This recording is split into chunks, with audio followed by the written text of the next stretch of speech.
All right, good morning. We're going to go ahead and call the General Government Joint Subcommittee to order. Madam Secretary, please call the roll. Assemblymember Backus. Assemblymember Koenig. Assemblymember O'Neill. Assemblymember Torres Fawcett. Assemblymember Watts. Senator Buck. Senator Taylor. Assemblymember Anderson. And Chair Neal. Here. Okay, I'll do public comment at the end. So we only have one presentation, which is Department of Taxation, and it is budget account, it's a couple, but it's budget account 101-2361 that we're going to start with. We'll call Director Hughes to the table and her team.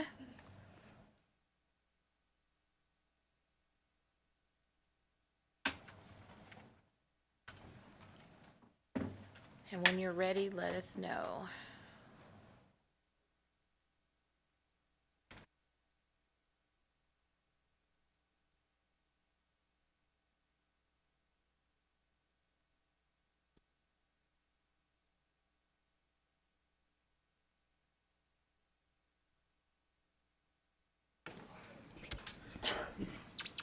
Good morning, Madam Chair and members of the committee. For the record, my name is Shelley Hughes. I am the Executive Director for the Nevada Department of Taxation. I have with me today Yvonne Navarez-Goodson, Chief Deputy Executive Director, Joe Bernardi, our Informational Technology Deputy Director, and Patrick Starr, our Enterprise Project Manager. We will be presenting the department's biennial budget. Since many of these slides were presented at the pre-session meeting on January 28th, if it's okay with you, I'm just going to skip right through and go to slide 7 and discuss the department's enhancement requests. Slide 7. The department has one budget account 2361. We receive the majority of our funding from the State General Fund. For the upcoming biennium, the department has 23 enhancement requests. Each one of the department's requested enhancement units will help the department modernize its services and provide greater customer service to the state, taxpayers, and employees. The department is requesting travel funds in decision units E226 and E230. Decision unit E226 adds funds for travel expenses for staff to attend tobacco-related training. This training is essential to maintain current education and best practices regarding the master settlement agreement and the department and the state's responsibilities in regard to that agreement. Without this training, the state risks losing the funding received from the master settlement agreement. The costs for this decision unit are $15,200 in fiscal year 26 and $15,200 in fiscal year 27. Decision Unit E230 adds funding for audit staff to travel to rural counties to conduct audits, revenue staff to travel throughout the state for collection purposes, and IT staff, the information security officer, and our internal auditor to travel to training opportunities. This travel is essential so that the department can fulfill its goal to promote compliance through advocacy, education, and enforcement. Without this funding to allow audit and revenue staff to travel, the state risks missing the opportunity to bring in revenue that is otherwise due to the state. And without this funding to allow the IT staff, information security officer, and internal auditor to travel to training opportunities, staff may not learn the most up-to-date technology, security, and auditing practices, which increases risks of breach, cybersecurity attacks, and taxation system failures. The costs associated with this decision unit are $112,693 in fiscal year 26 and $112,693 in fiscal year 27. Decision Unit E229 requests funding for staff training opportunities. The department's training budget has been very minimal since COVID. This training is essential for the goal of engaging and empowering the department's staff. These training opportunities allow many staff to become better at their jobs, enabling them to provide better customer service. And this training educates staff to provide effective and efficient tax administration and consequently educates taxpayers. Without this training, the collection of tax revenue can be indirectly impacted. The costs for this decision unit are $92,246 in fiscal year '26 and $83,629 in fiscal year '27. Madam Chair, Yvonne Navarez-Goodson for the record, Chief Deputy Executive. Yes, can you hear me? Sorry, getting over a little frogginess. Is that better? Okay, Yvonne Navarez-Goodson for the record, Chief Deputy Executive Director, last name Nevarez-Goodson. Decision Unit E231 requests funds for various expenses associated with the department's boards and commissions.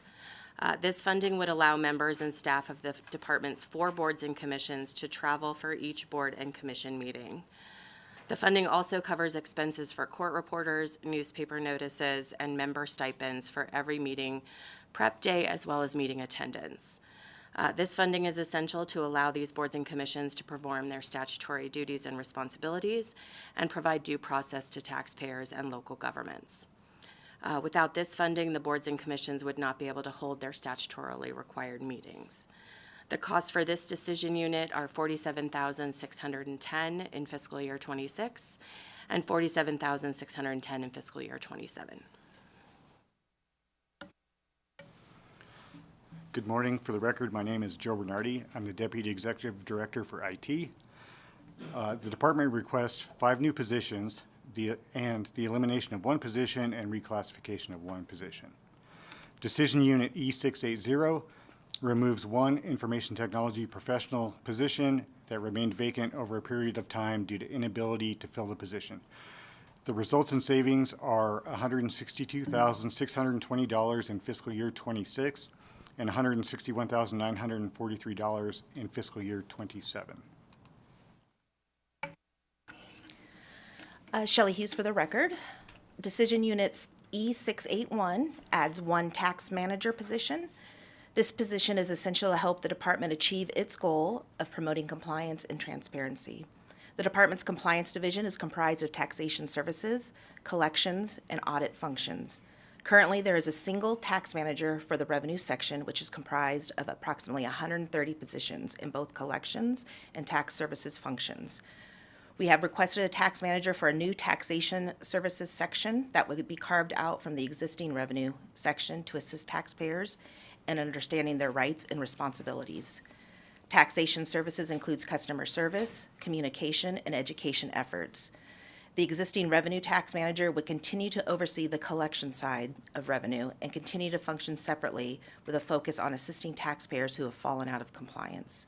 The taxation services section would enable the department to fully adhere to the Taxpayer Bill of Rights, which requires the department to provide prompt responses, full explanations, courteous and fair treatment, among other things.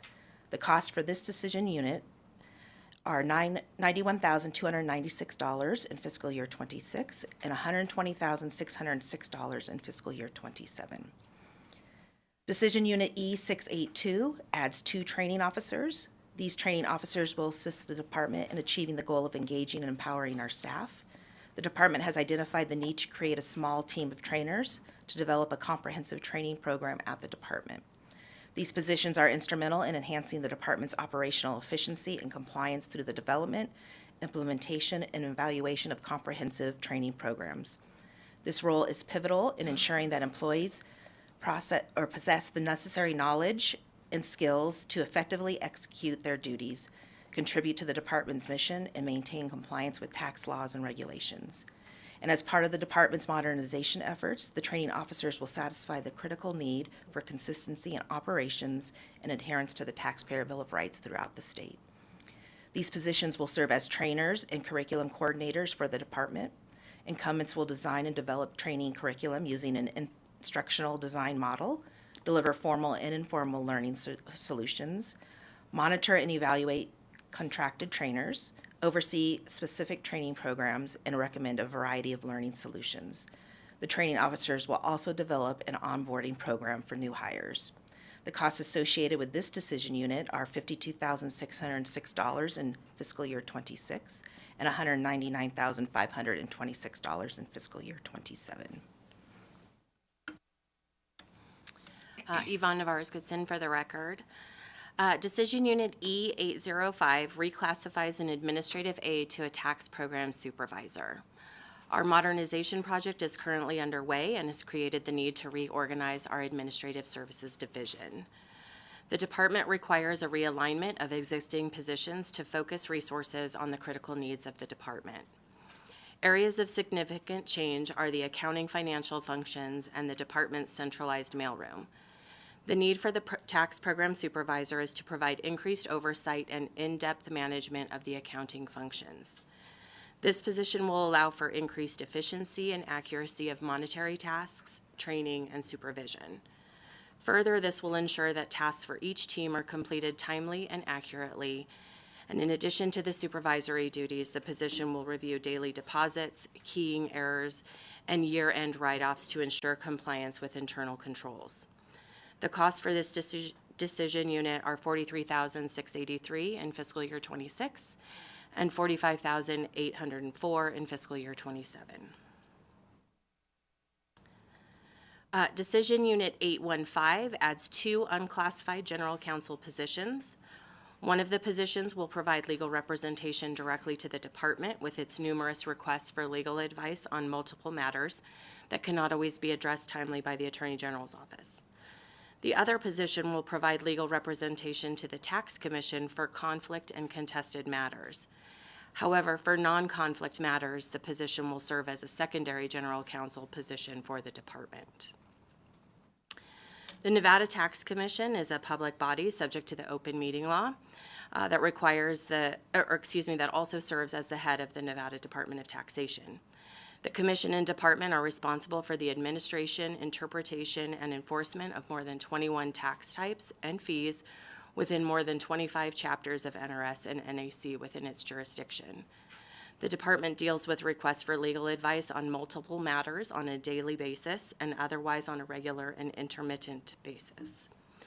Legal duties will include providing legal advice on the interpretation of statutes and regulations for auditors, revenue officers, and investigators applying these laws to taxpayers, research and drafting prompt technical bulletins, written responses, advisory opinions, and declaratory orders as required by law, reviewing and approving numerous contracts and amendments, negotiating settlements in complex administrative, court, and bankruptcy matters, conducting legal research, compiling documentary evidence, and preparing department staff as witnesses in evidentiary hearings and appeals, responding to public records requests and subpoenas, assisting with requests from the governor's office and legislature on complex legal issues, providing open meeting law guidance, preparing and reviewing legal proceedings and administrative and judicial proceedings, drafting and coordinating administrative regulations for the many chapters of NAC, and a host of other legal duties associated with these issues.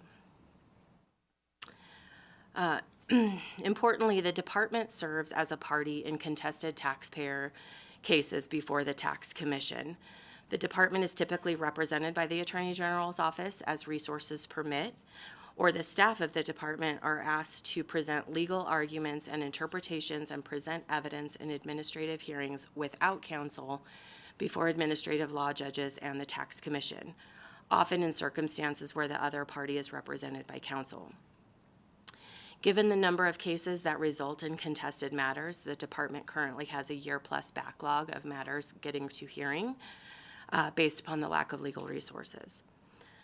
Although the department will continue to utilize the Attorney General's office for this purpose, having in-house counsel will allow for this backup support in certain matters that may be resolved even without a hearing. When the Attorney General's office does represent the department in contested matters, the commission itself is often left without separate legal counsel to advise it on the merits and substantive taxation issues presented to it by the parties. The members of the commission often have substantive legal questions related to these matters, which include, again, interpretations of our statutes and implications for litigation. The lack of legal representation can lead to petitions for judicial review of contested decisions and other litigation usurping the resources of the Attorney General's office on matters that could have been resolved before we get to that point. Currently, the Attorney General's office only represents the tax commission with respect to open meeting law issues rather than the substantive tax law issues. And so therefore, we think one of these council positions would be dedicated to the tax commission for its issues on those conflict-related matters.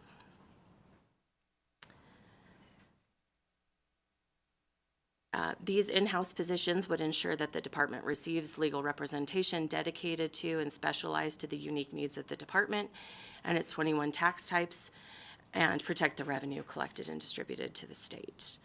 The cost for this decision unit would be $127,058 in fiscal year 26 and $492,817 in fiscal year 27.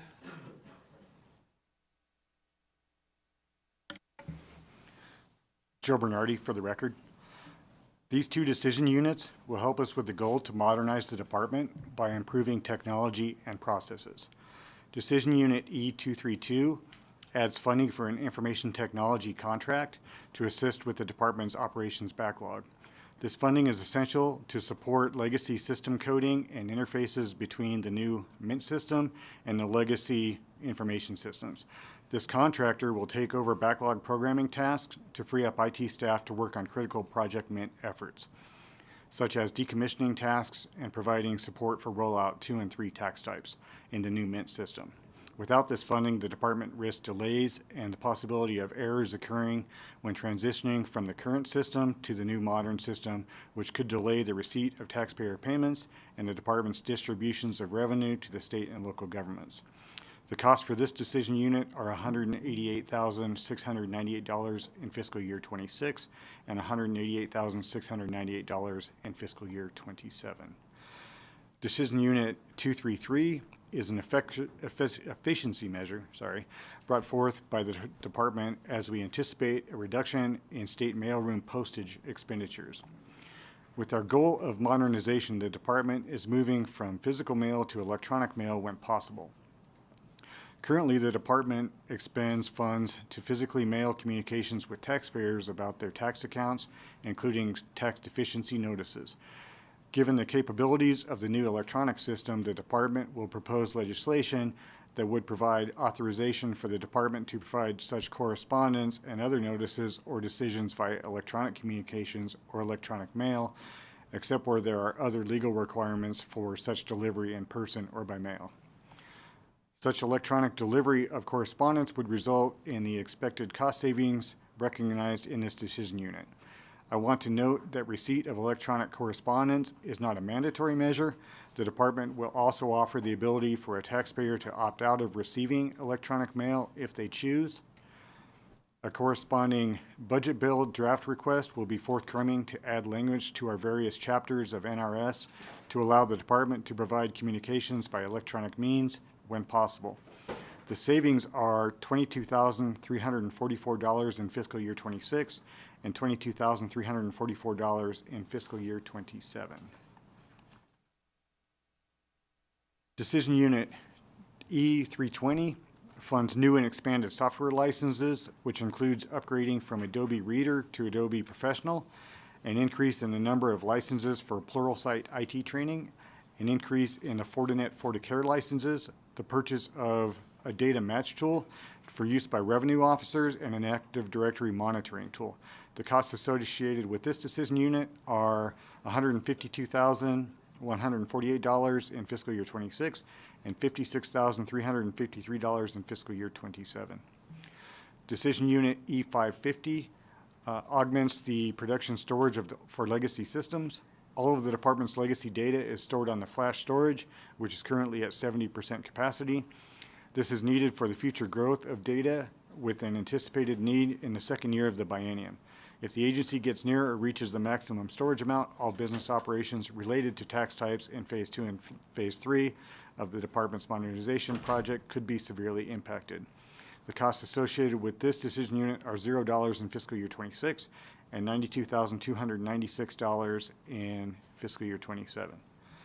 Decision Unit E551 funds 2-year renewal on software licensing and maintenance for the department's legacy system. This fund will also provide telephone support for software issues, firmware upgrades to address vulnerabilities, and replacement of failed equipment to keep the system running. It is essential that the department renews licensing on already deployed software to mitigate the risk of legal penalties and security threats such as malware. It is also imperative that the department maintain current licensing to safeguard our digital assets and maintain the integrity and security of our information systems.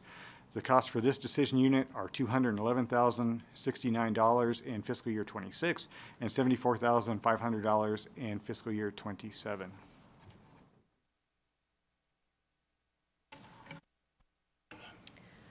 Shelley Hughes for the record. Decision Unit E225 funds the anonymous purchase of cigarettes and other tobacco products. The department has pledged to help protect the Master Settlement Agreement funds and ensures compliance with all sales and purchases of cigarettes and OTP products. The department can better monitor sales done in Nevada, but with the current state of the internet, it's much harder to identify sales and purchases made online. Providing the ability to make online purchases will allow the department to identify those unlicensed entities who are making sales, entities who are making sales but are not reporting the tax or not reporting all the tax due to online selling. Once identified, the department can begin the process of recouping unpaid taxes and issuing fines for making such sales. The costs for this decision unit are $5,000 in fiscal year 26 and $5,000 in fiscal year 27. Decision Unit E228 funds fingerprinting for background checks for new employees in the department. This includes employees who are new to state service, those that transfer in from another department, as well as staff who are rehired. The costs for this decision unit are $4,227 in fiscal year 26 and $4,227 in fiscal year 27. Decision Unit E499 removes the base year expenses funded through a subgrant that awarded the American Rescue Plan Act, or ARPA, to develop and implement the Modernize Your Nevada Tax, or MINT, project. The funding will end after the first quarter of year one of the next biennium. Expenses will be funded thereafter through one-shot appropriations. This decision unit removes costs of $21,487,206 in fiscal year 26 and $21,497,314 in fiscal year 27. Yvonne Navarez-Goodson for the record. Vehicles are essential for the department's appraisers and revenue officers. They are often in the field, and safety concerns arise when they use their own vehicles. Currently, we have 4 vehicles for our staff, 3 in Las Vegas and 1 in Carson City. Decision Unit E719 replaces 2 existing fleet services vehicles. The savings are $1,898 in fiscal year 26, and the costs are $1,546 in fiscal year 27. A keying error was made when entering the costs in fiscal year 26, and is the department's understanding that we'll undergo a technical adjustment to correct this amount to reflect 6 months of cost in fiscal year 26. Decision Unit E729 will add 4 vehicles, which results in an additional vehicle in Carson City, 2 additional vehicles in Las Vegas, and it adds 1 vehicle to our Reno staff. The costs for this decision unit are $27,576 in fiscal year 26 and $27,576 in fiscal year 27.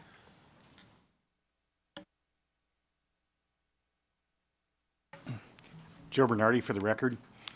The next 4 decision units replace various equipment. Decision Unit E710 funds the replacement of computer hardware. The costs for this decision unit are $14,183 in fiscal year 26 and $36,892 in fiscal year 27. Decision Unit E711 funds the replacement of video conferencing equipment. The costs for this decision unit are $45,125 in fiscal year 26 only. Decision Unit E712 funds the replacement of fax equipment to send and receive faxes. The costs for this decision unit are $16,136 in fiscal year 26 only. Decision Unit E714 funds the replacement for an envelope letter opening machine for our Carson City mailroom. The costs for this decision unit are $7,449 in fiscal year 26 only. Good morning, Madam Chair, committee members. My name is Patrick Starr, Patrickstarr. I'm the Enterprise Project Manager for the Department of Taxation. The one-shot appropriation will fund the continuation of the development and implementation of Project Mint. On December 9th, 2024, we successfully implemented Phase 1 of the project. Phase 2 will roll out in December of 2025, and Phase 3 will roll out in December 2026. The cost for the one-shot appropriation is $17,457,960 in FY26 and $15,281,906 in FY27. Thank you. Shelley Hughes for the record. This slide provides the department's contact information, including the website address, call center number, and contact information for each of our 3 department offices. This concludes our presentation. Thank you for your time today, and we are available to answer any questions you may have. Thank you. We have several questions. We'll start with Assemblywoman Anderson. Thank you, Chair, and thank you for being in front of us today.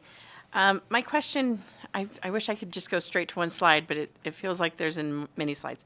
It has to do with the Unified Tax System replacement cost. Could you discuss the factors that have caused the agency to project a total project cost of $75.5 million, which is actually an increase? It's about $5 million from the agency's projected costs during the 2023 legislative session. So a little bit of a difference there, and kind of important following last night's hearing. Absolutely. Patrick Starr for the record. Last year when we testified, we were asked if there were some things that we needed to ensure the success of the project. When we went back before our budget build, we looked at that. We looked at some software that we might need that would actually help us streamline and be a little bit more efficient in our process. And then we looked at some positions and things that would help assist in ensuring that we were going to be successful. Follow up, if I may? Yes. Thank you so much. So with those positions, are they already, that means those are new hire positions? And is that reflected in a different area of the budget? And then I also have a secondary question. So do you want like the quick fire, or do you just want it one at a time? Go for it. This is Okay. And then the Thank you. second question, does that helping and streamlining also deal with the cybersecurity, which I know is a large issue, and although mentioned in some other slides, does not seem to have a very specific, can't speak today, budget that is present in this at this time? Patrick Starr for the record. Thank you for the question. So looking at the budget and these positions, these were positions that were essentially allotted, and in the beginning, it's to be able to get to a, how do I word this? I apologize, my brain just, essentially, some of these positions that we looked at were some of our consulting positions, things of that nature. We looked at another resource to come on board to help assist with the architecture and help us understand and build through their experience in taxation space versus hiring somebody that was here in the in the Northern Nevada region. This is somebody that we hired a company to come in to help assist with their experience in taxation. So part of our contract is with a vendor, and they specialize in assisting in taxation projects. So we extended a few of our positions there to in order to gain their experience, which is where that was coming from. We were hoping to extend those services. As far as the security measures, we don't have that budgeted in the current build. Our current partner is very focused and hyper aware of the security issues that are out there and the vectors of attack for security. So our partnership with that vendor actually, I believe, covers any of those security concerns and measures.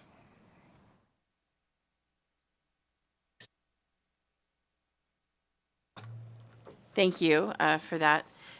And it's just my I'm not sure exactly how this happens with getting a vendor. Does that have to be approved by the Ledge Commission, by any other body, or is this a decision made by the department itself? Especially if it's at $5 million. I mean, I'm sure it's not the entire 5 million, but is there another decision-making body that will make that decision as to whether or not to enter into an agreement with an outside vendor? Thank you very much. Patrick Starr for the record. Absolutely. For all of any of our contract engagements, we go before BOE, IFC, and make those requests for any of that funding and authority. And that did happen this last IFC, and none of us, and I just don't remember it, because there might have been a few other things discussed. But it did go through IFC in the proper channels already, or is it in the planning process? For Patrick Starr for the record, for the current contract, yes. For this future that we're looking at and hoping to gain authority for, that would be a future request. Thank you so much, and thank you, Chair. All right, next, Assemblywoman Backus. Thank you, Chair. And Mr. Starr, I think we're still on you, so perfect that you're still in the hot seat. I, too, have some questions about the Modernize Your Nevada Tax, the MENT project. When looking at our materials, I understand that when we're looking at Decision Unit E550, the governor's recommendation is that, I'm going to use round numbers, the $32.9 million over the next biennium. When I was looking at my backup materials, including some positions that were going to be eliminated but want to be put back, reinstated, the total amount that really is needed is short by, I believe it's like $3.1 million. So we have projected expenditures totaling $35.8 million compared to the governor's recommendation of the one-time funding of the $32.7 million to continue Project MENT. And so my question for you guys is, how does the department and the GFO intend to resolve this difference? Shelley Hughes for the record. Thank you for that question, Assemblymember Backus. We are currently working with GFO on this. We're not sure how we're going to move forward yet, but we are in talks. So as soon as we get a solution, we will definitely make sure that your fiscal team is aware and how we plan to proceed. Madam Chair, may I have a follow-up? If there, because obviously we're looking at a budget that's pretty tight. I know 3.1 doesn't sound as large in the scheme of things, but if that additional funding was not there, does the Department of Tax have like a backup plan, or is this like something you all need because it's a hard cost? Shelley Hughes for the record. We have been in discussions about that. We were trying to see where we can trim the budget as much as possible.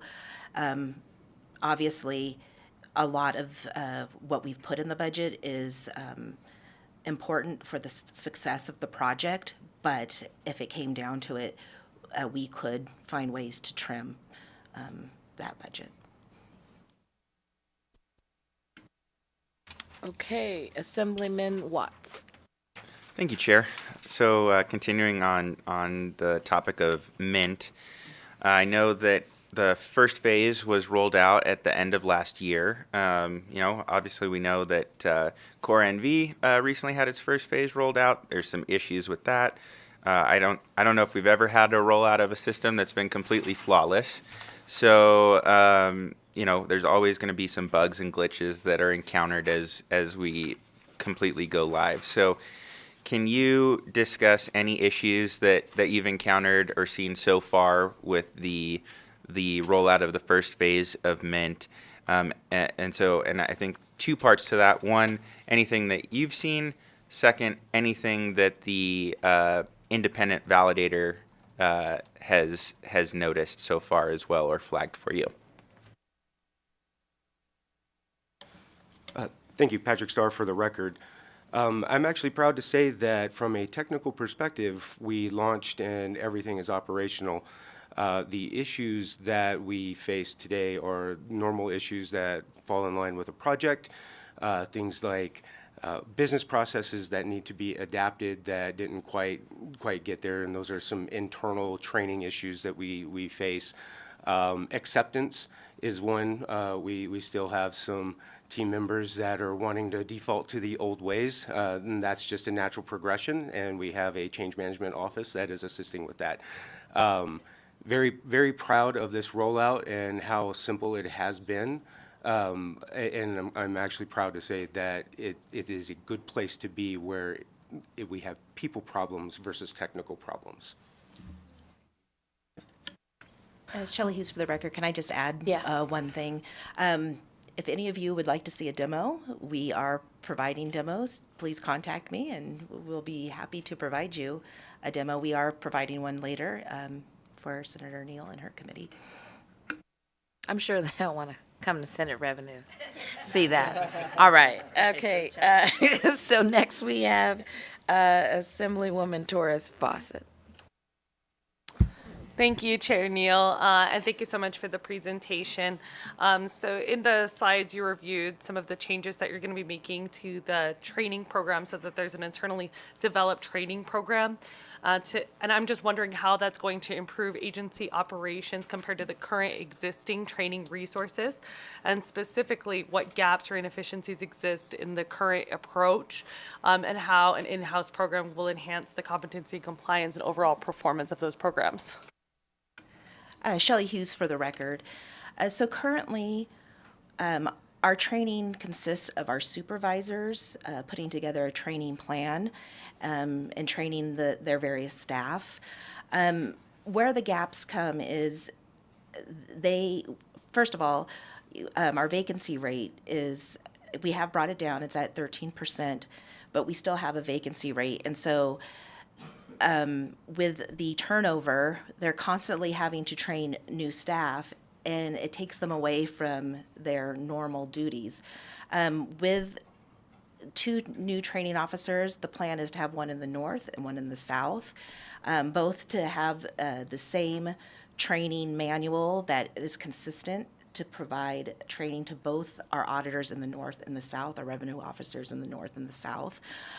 We plan to model this a lot after the DMV's training program. They have a new hire academy that's been very successful. We'd like to model that as well. And this gives dedicated resources to 2 individuals that is entirely what they focus on, is training our staff.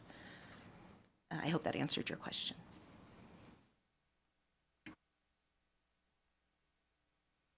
Assemblymember Torres Fawcett, do you have another follow-up from?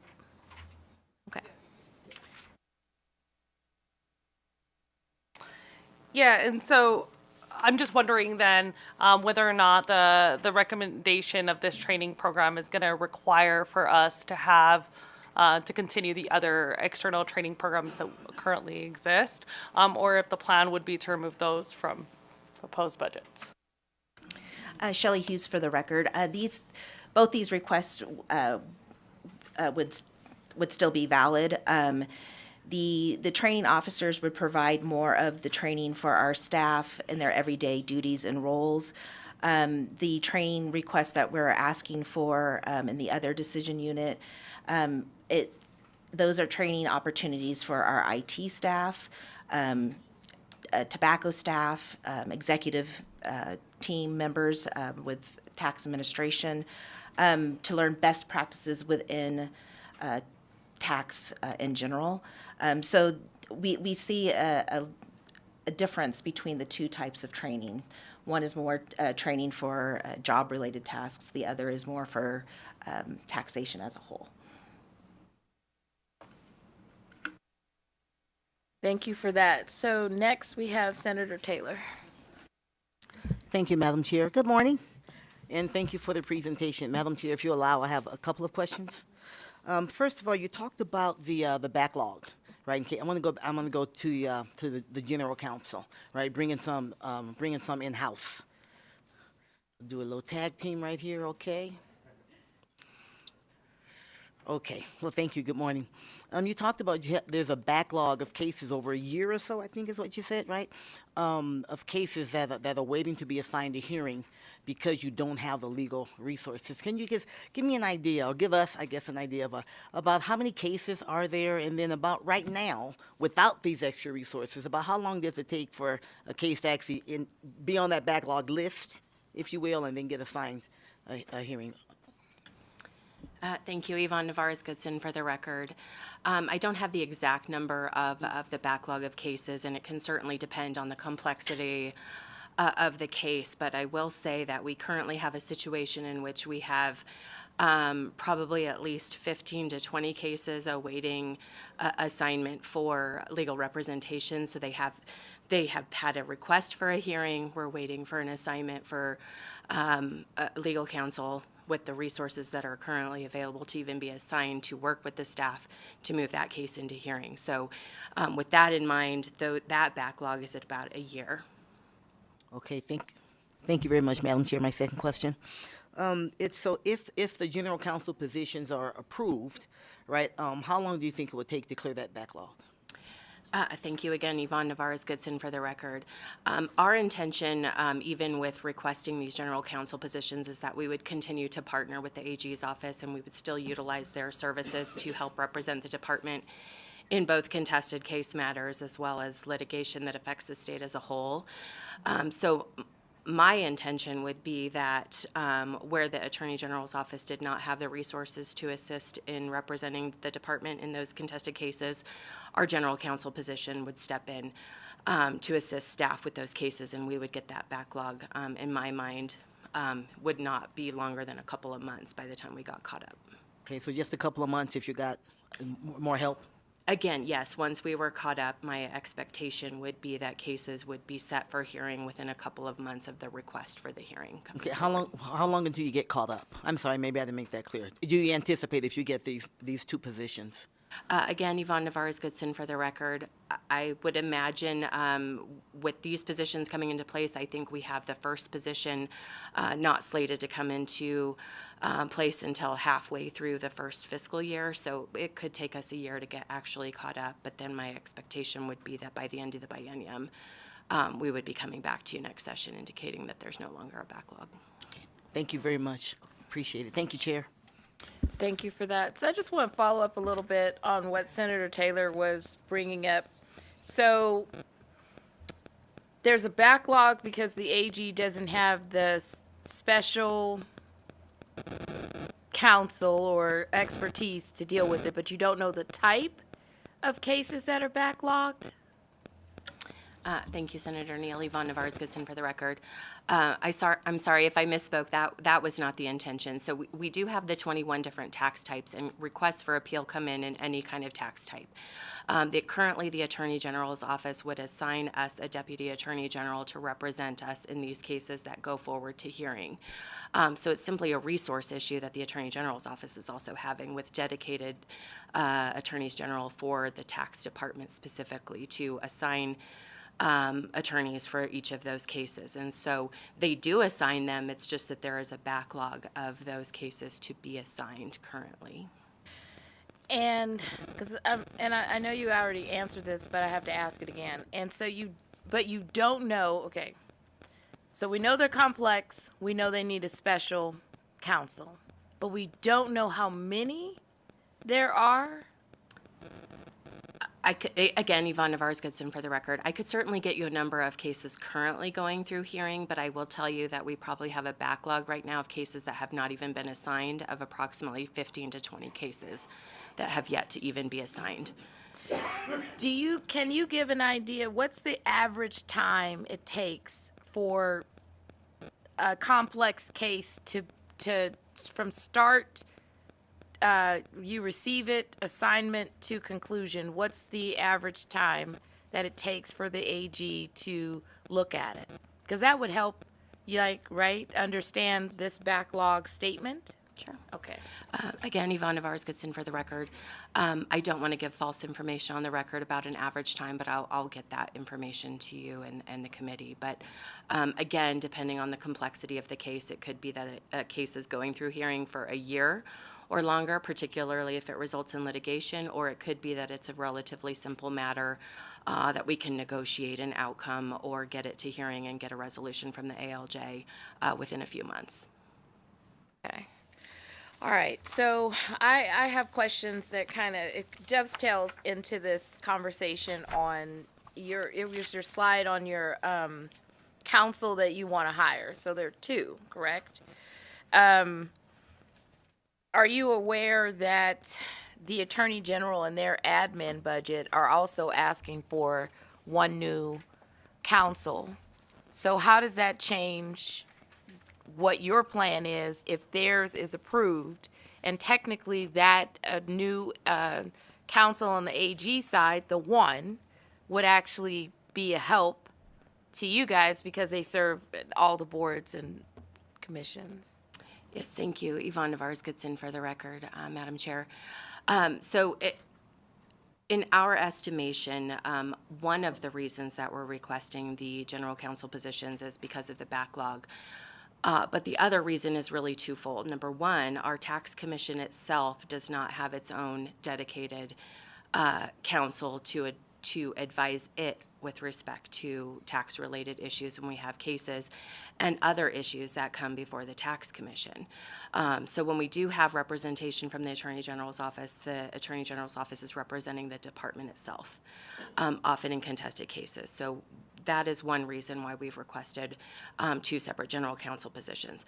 We don't anticipate that general counsel role for the tax commission itself would be full-time, which is where we think for non-conflict matters, that position could jump in to also assist the department with its legal issues. And so, as I alluded to in my presentation, there are daily requests for legal advice out of our office. Currently, the director and myself are licensed attorneys, but we don't have the immunities and privileges to be able to advise the department. So every time we receive a legal question, we have to forward that legal question to the Attorney General's office. And so it's not just case-related legal issues that the Attorney General's office is handling.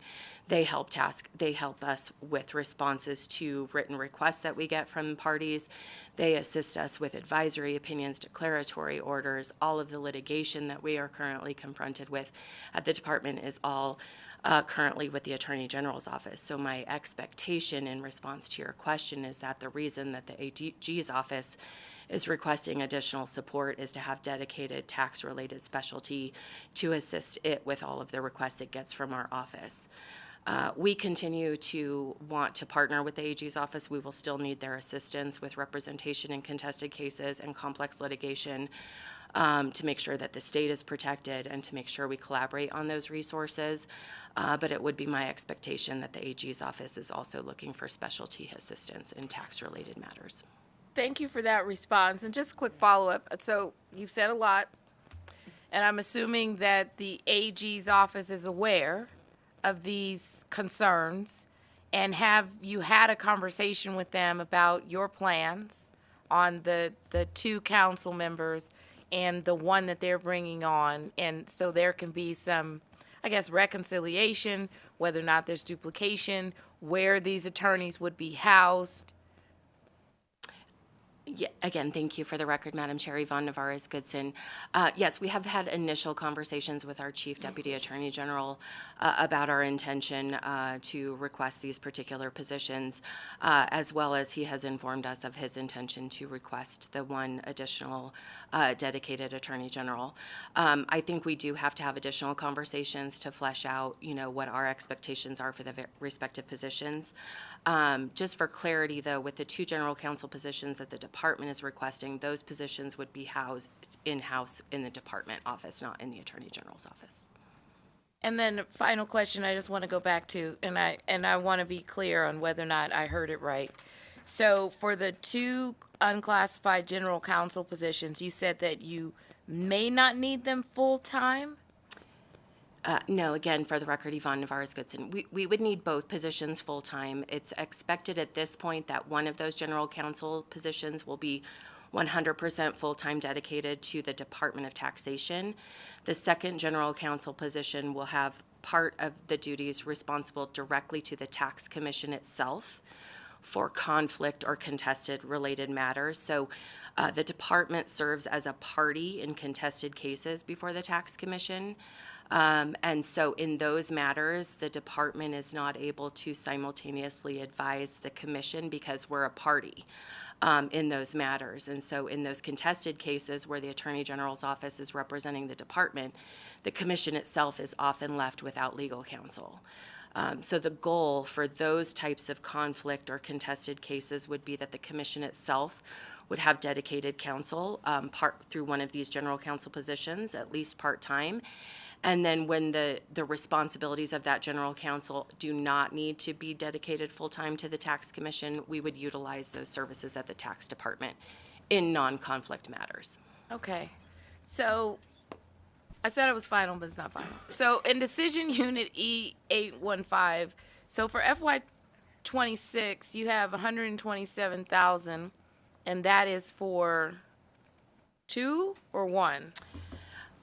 That one of the positions would start in fiscal year '26, and that's why it's less money in fiscal year '26, and then both positions would be starting, or both positions are accounted for in fiscal year '27. And then in 20, right, and so I'm looking at, so you got 492,817, I'm assuming, right? I mean, if you were to do 127, they're all their benefits and everything rolled in?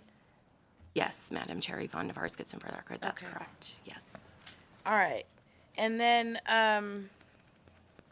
members, do you have any additional questions on this? Assemblywoman Backus. Thank you so much, Chair, and I'm not sure if you'll be able to answer this question. It's more the lawyer in me that's kind of concerned here with that second general counsel position. That would be advising, it sounds like it would have 2 roles just because of the time necessity in working for the tax commission and then leftover time going to represent the Department of Tax. And how I understood it is you were indicating there are times when there may be a conflict where the Department of Tax may have to take one position during like a tax commission hearing or whatever it may be, but then it leaves the tax commission without counsel. And so you're looking to this general counsel to fill that role. My first question, and it would just be a quick 2-part just to set it up, would be what's happening in those situations right now when there's that conflict? Thank you, Yvonne Navarez-Goodson, for the record. Madam Chair, through you to Assemblymember Backus. Currently, where there is a substantive legal issue and the commission has questions, they will request advice from the Attorney General's office. But for example, if we're in the middle of a tax commission meeting, the representation that the commission has itself from the Attorney General's office is dedicated to open meeting law issues currently. So often cases, if there is a substantive tax-related question, we'll have to take that offline. The Attorney General's office will have their own internal conflict issues, and they'll have to find counsel to advise the commission. Thank you for that, because that's exactly where I was going. Is on one hand, just as an attorney, you're dedicating someone who's going to be representing the Department of Tax in all other capacity. That person then could not give advice contrary to the Department of Tax, who's a current client of theirs. So I don't think that one general counsel could fulfill those roles because there would be a conflict of interest, because they would be stepping in to give advice against its existing client, the Department of Tax, who it's fulfilling half of its responsibilities to. So I can see why the need of the AG and special counsel, and that's just me just thinking of the conflicts issue as an attorney that would fill that role. So that's something kind of we got to think about. Thanks. Thank you, Madam Chair. If I may just respond, Yvonne Navarez-Goodson, for the record. The Tax Commission and the Department of Taxation are also uniquely positioned in that the Tax Commission is technically the statutory head of the department. So the Tax Commission has the authority to review and make decisions regarding any decision that the Department of Taxation makes.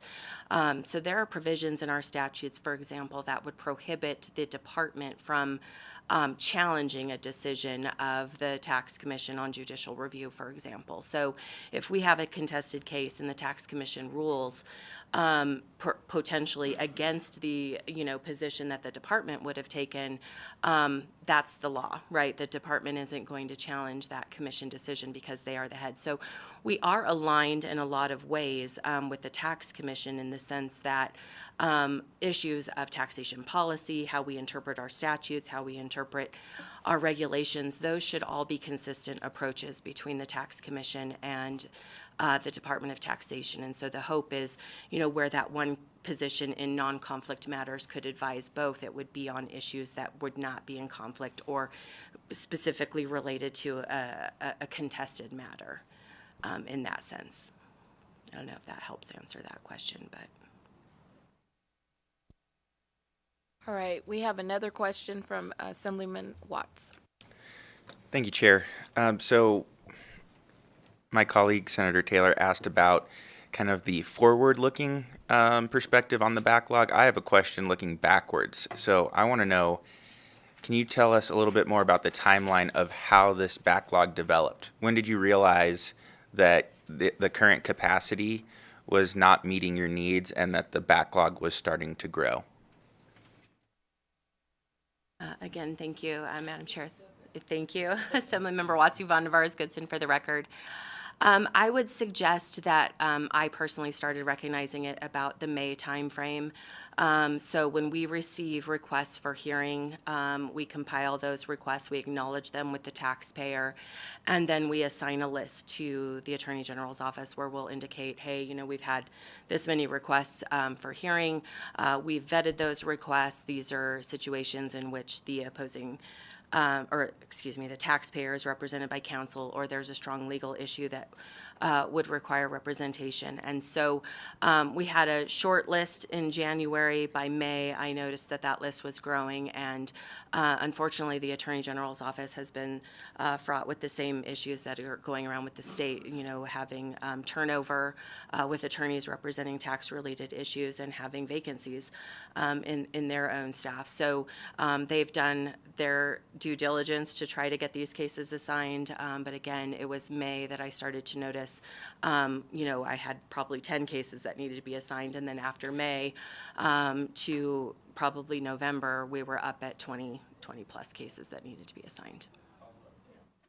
Thank you. And so just to give me a little bit more clarity on it, have you seen any changes in the trends for cases generally? So what I'm trying to get at is this an issue with vacancies and capacity from the AG's office, or is there did there happen to be an increase in caseload, or was it a combination?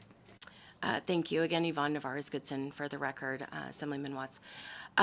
In my humble opinion, I think there are a couple of issues going on. I certainly think it's a resource issue and the lack of available counsel to address some of these cases. I also think that tax law has evolved. There are some complexities in relation to our tax statutes and the number of taxes that we have and the types of businesses that we have in Nevada. And so there are nuanced legal questions that come up, sometimes issues of first impression that the Department of Taxation has not seen or vetted yet, and we're seeing a lot of those types of complex cases come forward. And then we're also seeing a number of cases, taxpayers being represented by counsel that are bringing in nuanced legal issues that are having to be researched for the first time. So these aren't, you know, always the run-of-the-mill cases where we already know our interpretation and we're just going forward and putting it before the ALJ. Thank you. I appreciate that. I want to dig in a little bit more on this, so I won't take up more of the committee's time, but, you know, in my opinion, right, the default is that the Attorney General is the legal representation for the state and its agencies, and, you know, they're representing a wide variety of entities with all kinds of different complex legal needs, and so I'll be working with fiscal staff. I'm interested in learning more about what agencies have general counsels and getting some additional context around this. And I think particularly understanding, because it sounds like there's been some conversations and there's awareness about the Attorney General's plan to bring on another DAG. When you provided your presentation, it was really focused on bringing on these general counsel positions in order to address your capacity needs. So I really need to understand how all of that fits together and if all of that is necessary. So thank you, Madam Chair, for the questions. You're welcome. All right, so we have more questions, different topic. No, still same. Oh, it's still same. Okay, so she's gonna dig in. All right, so Assemblywoman Anderson. Digging into this one. So it is and it isn't. So can you confirm that there's actually been a bill draft request to ask for this submitted to the governor's, maybe it's being submitted through the governor's financial office or another way. And could you also briefly summarize the statutory changes that would be needed and recommended for that to go through? Yes, thank you, Assemblymember Anderson. Yvonne Navarez-Goodson for the record. I'm not sure where it stands, but yes, when we submitted this request to the governor's office, we also submitted proposed language for a BDR that would go along with this request for general counsel positions. Essentially, what the language that we put forward was consistent with what we saw in other provisions of NRS for certain agencies that have their own in-house counsel. Which is essentially authorization for the director to hire and retain independent legal counsel for the agency. And so it would be similar to language that you would see in other NRS provisions that authorize general counsel for those agencies.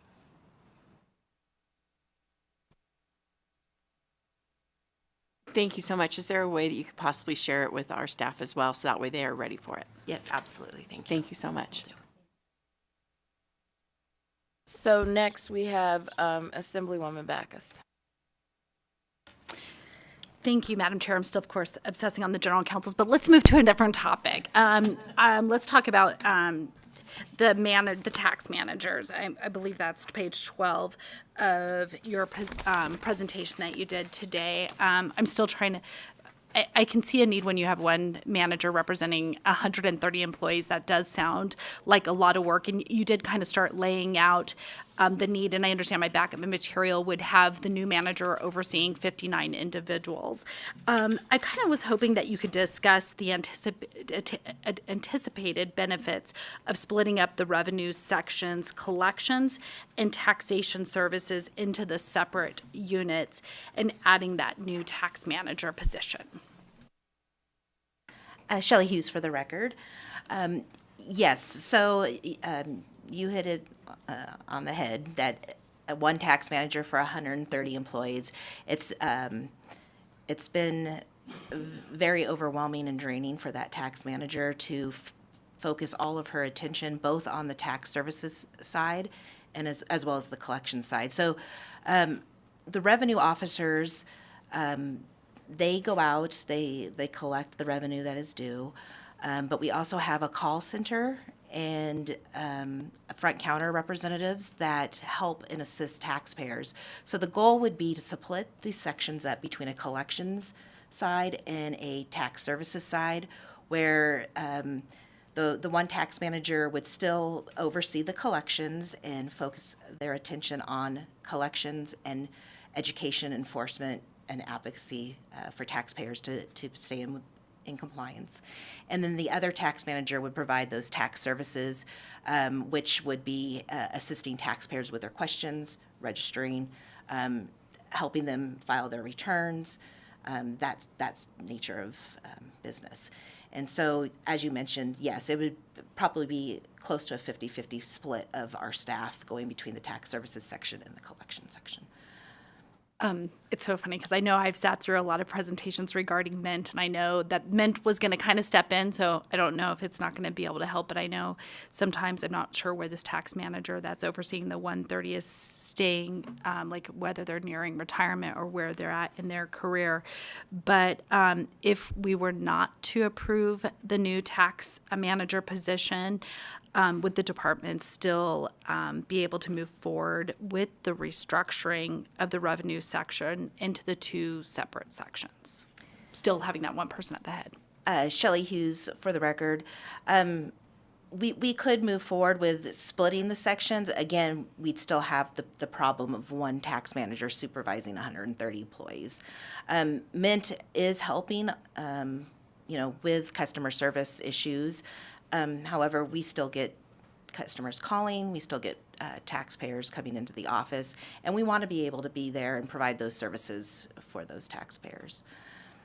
I appreciate that. Thank you so much. Thank you for that. So any additional follow-ups on this particular? If not, I'm going to go to Senator Assemblyman Watts. Do you have a question? Well, while Mint was brought back up, I actually have one other question. So thank you, Chair. And I don't know, Mr. Starr, if this is for you or for somebody else on the team, but I know that there were positions for the project that were funded with ARPA funds during the current biennium. They're recommended to be continued with one-time appropriations for this biennium. Can you confirm if those positions are going to be needed in any way, shape, or form for this project after the upcoming biennium? Absolutely. Thank you, Patrick Starr, for the record. Thank you for the question, Assemblyman Watts. The positions that we currently have, they're broken down by need. And matter of fact, we just put together a list of the ones that we know going past the implementation cycle, which positions we're going to need for the future for sustainment through the life cycle of the actual product. We've strategized that for this biennium, we wouldn't make a request for conversion to full-time equivalents. However, in the next session, we will be making that request in our budget build. Thank you. Just want to confirm. So this would be one time for now, but those positions would, in order to maintain the system moving forward in a future biennium, would be rolled into ongoing operations. Patrick Starr, for the record, that's absolutely correct. Thank you. Thank you. Thank you for that, Assemblywoman Backus. Thank you so much, Chair, for the follow-up. And keeping with Mint, I know you indicated that Phase 1 has already rolled out and has been operational. My question is, can you expand on that and confirm that the functionality to collect, ability to collect with this system and distribute tax revenues to state and local governments are in a timely manner through the new system? Is that operational? I'm kind of just trying to figure out where we're at with that, because I know there's bugs when you roll out new systems, but I wanted to see if there were any issues with that at this point. Patrick Starr, for the record. Thank you, Assemblywoman Backus, for the question. So currently, distributions are being managed through a manual process. We are working with our interfacing with OPM and the product upstairs because of their release and what their build is. Our JVs and the distribution side of things still needs to be lifted. So that is a part of the project that has not been implemented yet. So we are still operating in our old means, which is a clunky measure, unfortunately. We also have on that, because we have tax types in Phase 2 and 3 that get distributed, and we have our distributions in 1. So we have the two systems that we need to bring together and then make sure that the numbers gel and are correct. So at this time, because of that manual process, there is a bit of a backlog there. Just so I understand, I want to so in order for all of this, the question that I asked you is, it's going to take it all, we need a complete Phase 3 rollout in order for this to all be done. And so this wasn't just 100% in Phase 1. So you're still doing a manual process. We have to wait till all 3 phases are rolled out before I ask you that type of question. Patrick Starr, for the record, thank you again for the question. We have the largest portion of our tax types now. If we can stand up, we're ready to go on our end. If we can just get that interface deployed, I think that's going to alleviate a bunch of the strain. However, there will be other parts that need to get distributed in our excise taxes and everything, which are part of rollout 2. So we anticipate this coming December that the bulk of distributions will be done. So we'll have our tax fees and our remaining taxes at the end. There may be a few things there, but to answer your question, fully implemented year 3, yes, but the bulk of it we're hoping to be done by this December. Okay. Next, we have Senator Taylor. Thank you for the second bite at this, Madam Chair. And thank you so much. Couple questions. I want to jump a little bit into the travel and the training. No switch? I don't know if there needs to be. I'm going to pause. case we need that. Okay, what jumped out at me mostly in terms of the travel was the is for compliance for audit purposes. Is there a business case for that? Like, is there a big backlog, or we're leaving money on the table, or we think people are cheap? I mean, what's the business case for that, if you will?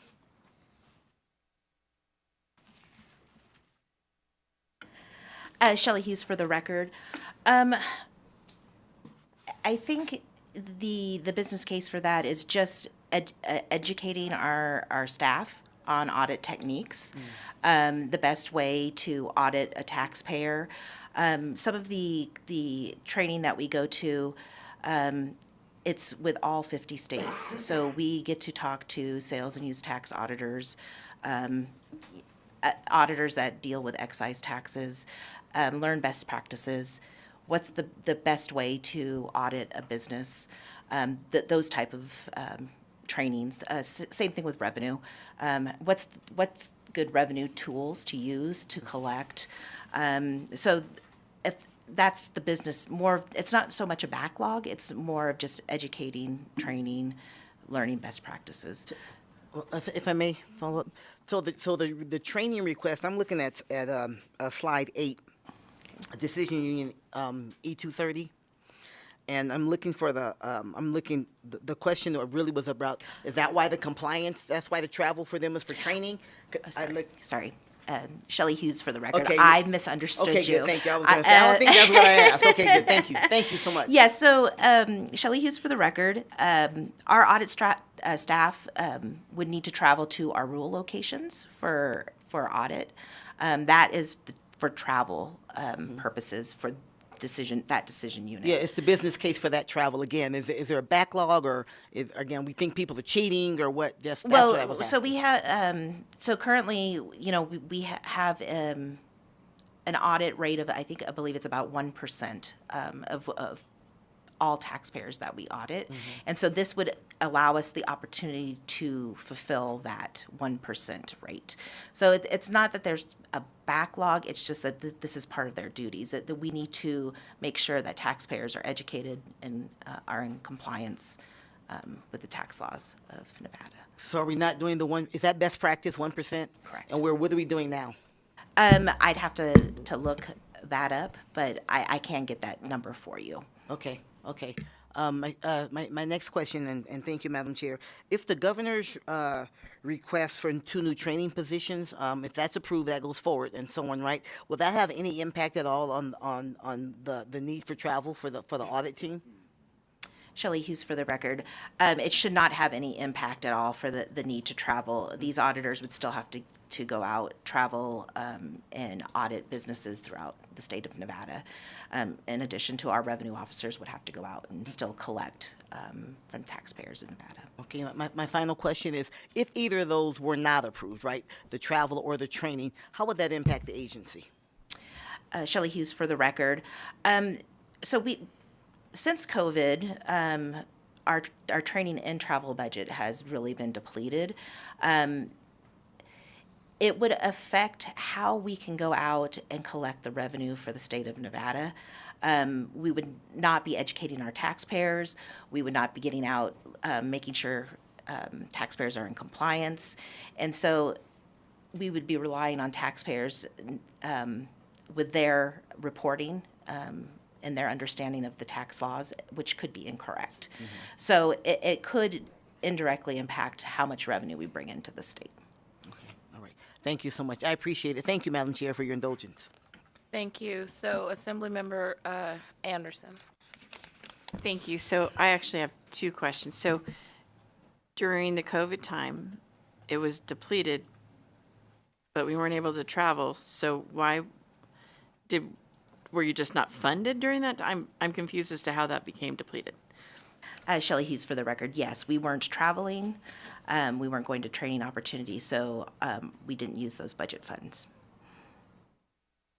So was it allocated already? Or I understand that you could not do those things, but usually then if there's money like that's been saved up, okay, moving on. We'll talk about that one later. But this is under the same information. So looking up some background information, it looks like there's about 90,000 being set aside for 18 staff to receive some training and to get continuing education hours that are paid for by the state. That's not typical for most of our professions. And so asked for a little bit more background knowledge, found out that in the state administrative manual, and I can give you the number if you'd like it, it's 2629C. It limits those reimbursements to $250 per employee.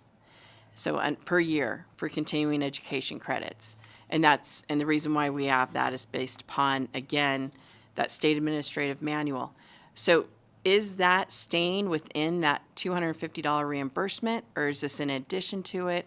How does that fit within what is currently in our SAM, for lack of a better term, as opposed to how other professions are being utilized in our state that need that recertification reimbursement? Shelley Hughes for the record. I apologize, I'm not going to have a good answer for you. So my understanding is we have 18 appraisers that work for our local government services section. They value and oversee property tax valuation in the state of Nevada. And so in order to do their jobs, they have to be state certified appraisers and maintain that licensure. And so the education requirements to become an appraiser are initially 180 hours and then followed by continuing education requirements of 36 hours every 3-year period. And so we struggle to make sure that staff receives adequate training. And without that training, we cannot maintain them as appraisers working for the state of Nevada. Thank you for that background, because we're not going to know that based upon, I mean, I don't know about you guys, but it's not something we really walk around quoting all the time. However, is this reimbursement under that $250? And you guys can always get back to us or back to our staff about it, because the math's not working out in my mind. So if you could clarify that at some point. Shelley Hughes for the record. I'm not sure that we're actually reimbursing staff for these costs, but I can get back to you to make sure and confirm. Thank you. Thank you. So we also have a question that we missed earlier. So Assembly Member Watts.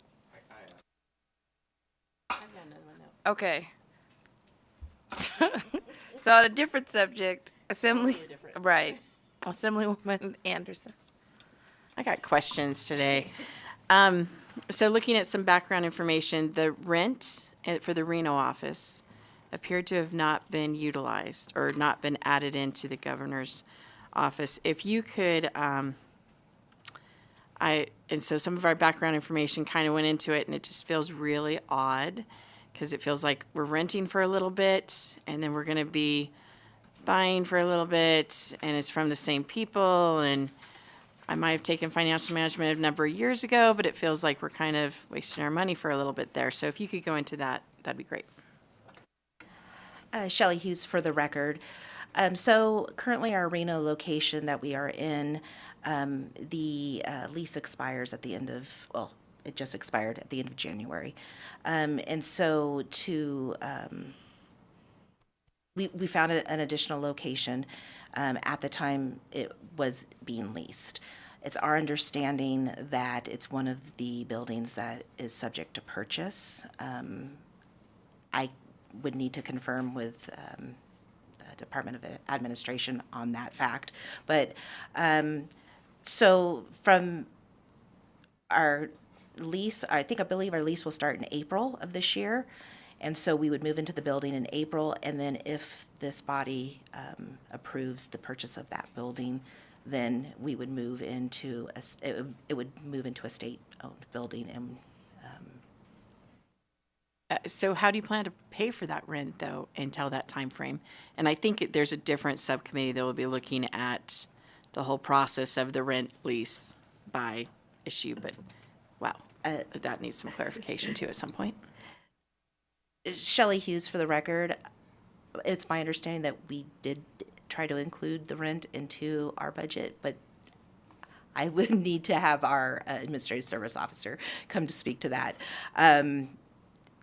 we weren't trying not to include, Bonnie's coming up to the the dais. Go ahead, state your name for the record, down south. Because it's not included, so hopefully you're gonna help us with these mystery payments. Thank you, Madam Chair. For the record, Bonnie Long, Administrative Services Officer for the Department of Taxation. The office rent between different budget versions was removed from our schedule, and it was confusing at the time of what if it was on the buildings and grounds owned lease schedule or the non-buildings and grounds. So regardless, it will be, we've been asked to ensure that it gets added in as a non-buildings and grounds, because the landlord, sorry, I'm very nervous. I apologize. Let me take a breath.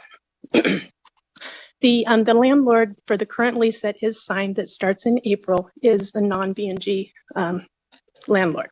So we have been asked to add this back in. We will need a budget amendment for this to add the entire amount for the rent at the current lease amount of about $2.32 per square foot. So we have the amount that we would need to add this back in. About $706,000 a year. I mean, for the biennium.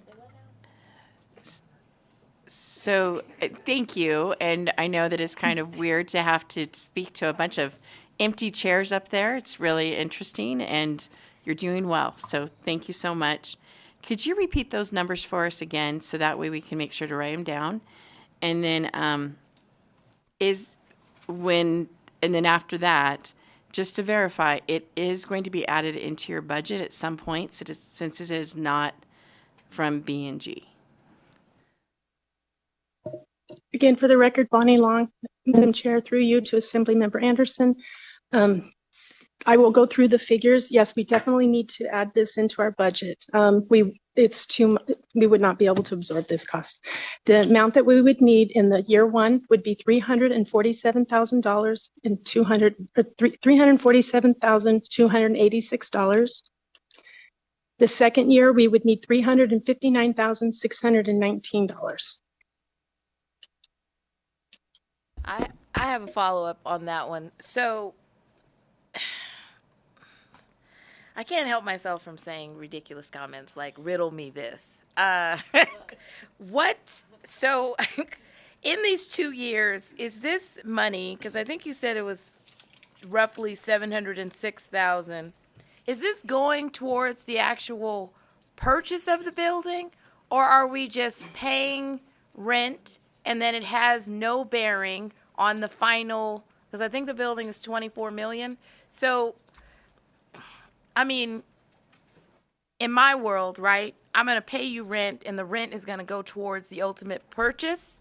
So we're going to deduct $706,000, or I'm going to get some kind of credit because ultimately I'm going to buy this building. Is that the arrangement? Thank you for the question, Madam Chair. Again, for the record, Bonnie Long.